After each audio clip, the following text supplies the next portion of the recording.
Hello everybody, this is Sirach1983 and welcome back to Neverwinter Nights. Alright, so yeah, let's get our stories caught up with all of our henchmen here, so let's talk to Sharwyn first. Yes?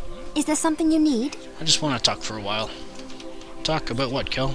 I want you to continue your story from before. I suppose I did offer to tell you about my family, didn't I? Well, very well then, Kel, I'll tell you.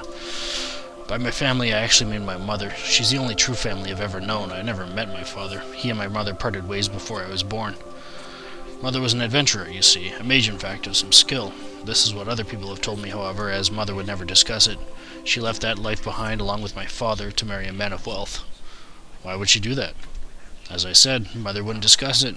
She had far more important considerations, after all, than any adventuring nonsense. My mother wanted wealth. She wanted to live a life of fine jewelry, of carriage rides, and a fine mansion in Blacklake. Her husband was a means to an end. She left behind her magic and instead spent her life spending money. Far more money than my stepfather could ever afford. She didn't care a whit for his complaints so long as he kept providing her coin. When he died unexpectedly, she was devastated, not because he was gone, but because he left behind a mountain of debts. She was terrified at the thought of being poor. What about you? Were you saddened by his death? I never really knew him, to be honest. My mother kept me quite distant, shuttled from one private school to another.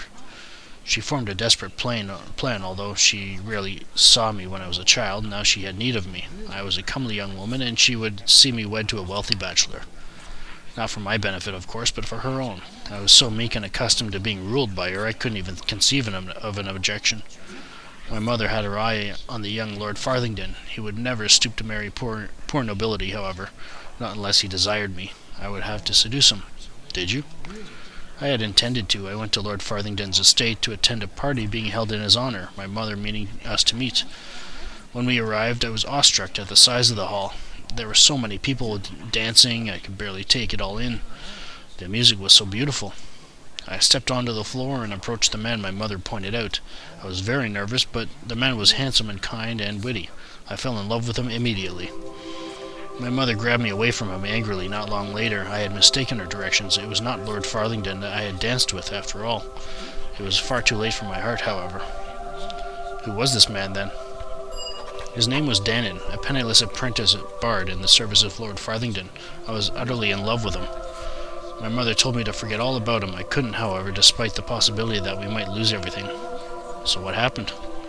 I had a choice, obviously. Take the path I was expected to and seduce Lord Farthington, or run off with the penniless bard. I should have done one or the other. As it turned out, I made a mess of everything. Being a young fool, I suppose that could be expected. I'll tell you what happened sometime later, perhaps. Let's just continue on with what we were doing, shall we? Alright. There we go. That's a second one. I hoped that you would return, so I waited here. I've hardly damaged anything since you left. I thought you'd be proud. May I join with you once more, my friend? Yep. Alrighty. Well, let's hear hers. Hey there, dear. Tell me more about your story. I appreciate that you have waited patiently to hear more of my story. I think we have gone through enough together to warrant a deeper level of trust. I just ask that you don't make fun of me, since this was such a dark blot on my name. Many years ago, a cleric performed a service for the people of Evereska by uncovering a drow plot to destroy the city. Sayanine Moonbow came and presented the priest with a silver goblet. And that is what was stolen? Yes, the thief stole it right out of the temple and managed to sneak out of Evereska. No small accomplishment there. The other priests were frightfully mad. Only the head priest was willing to concede that it could have happened to someone else, but of course it didn't. It happened to the person that broke the head off the golden statue of Corellin. I didn't know what to do, so I stayed up all night praying to Sayanine to guide my path. The goddess heard my prayer, and just before the first ray of light broke the dark, I was granted a vision. What happened in the vision? I saw myself leaving Evereska and going on a long journey. At the end of the journey, I returned with the chalice. The trip itself was a blur. I had no idea where to go, other than north and west. When I told the priests of my vision that would take me far away from them, they held a cheerful celebration in honor of my sacred quest. It was the first moment in my life when I felt I truly belonged. Yes, I'm sure they were very happy for you. But now they will never welcome me back to their city. My quest has failed. We can find it, Linu, if we work together. No, you don't understand. No one will ever understand. I shall be an outcast for life. Please, Kel, I should not have said so much. We will talk more about this later, but not now. Alright, well, alright. Talk to Grimgnaw. I have been waiting for you. Yeah. Is there something you need? Just want to talk for a while. I want you to continue your story from before. Very well, Kel. I have been reluctant to speak of my time at Mithril Hall, but you will not let the matter at rest. When Bruenor Battlehammer reclaimed the throne at Mithril Hall not 20 years ago, it kindled a fierce racial pride in all the dwarves of the north. I was one of many who flocked to Bruenor's banner, one of many who came to battle the denizens of the Underdark and drive them from the mines beneath Mithril Hall. But they wouldn't accept you, would they? This was long before I joined the Order of the Long Death, and at first Mithril Hall welcomed me, for even then I did not fear death, and I was eager to inflict it upon my enemies. There were many among Bruenor's followers who shared my love of battle and the reckless fury with which I slaughtered my foes, but none of them appreciated the terrible beauty of what was all around us. Have you ever heard the glorious chorus of screams of dying drow echoing in the chambers of a dwarven mine? Or perhaps in battle to taste the palpable spectre of death descending on the field like a cool mist?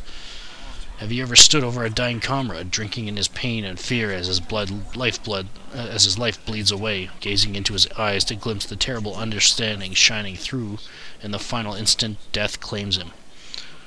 Can't say I've had the pleasure. After the battles, I would walk among the scattered corpses, fascinated by the truth of their deaths. The others found it disturbing, I knew, but I couldn't stop.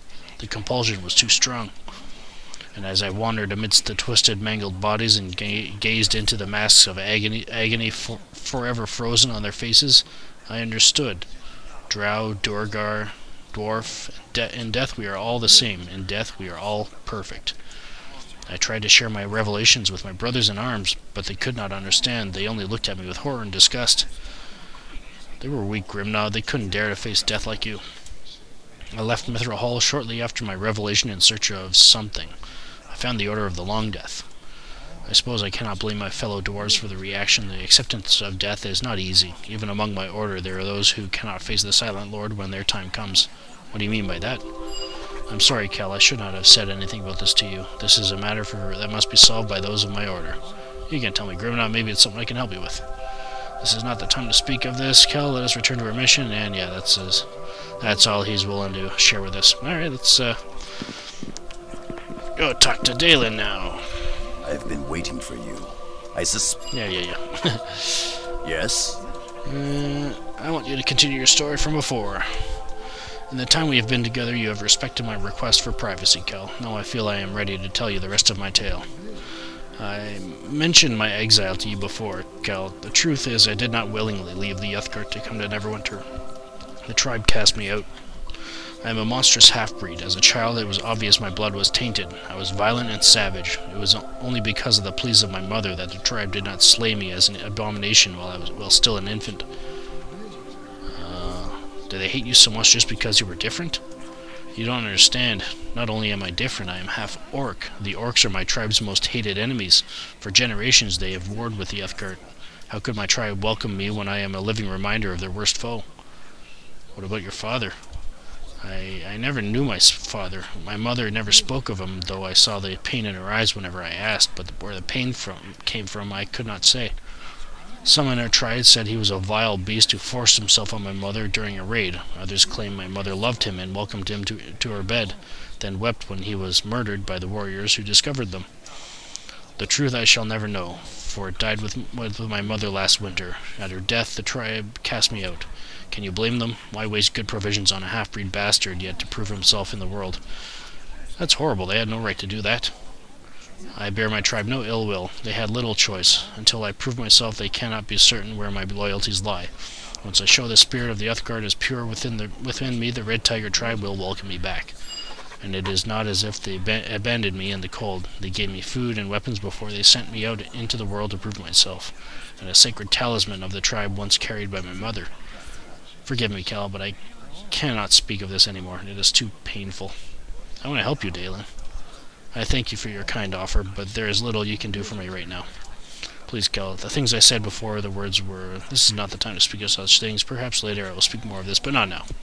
Alrighty, so I think that's all the time I have for this video, so I guess in the next video, I guess I'll get caught up with Boddyknock's tale there, and then I'll probably rehire... Actually, no, I'll probably come back and hire Daelan as my henchman, and then we'll go start gathering up all the side quests en route to, well, wherever Erebeth directs us. Alright, so this is Sirik 1983 signing off. Have a good one.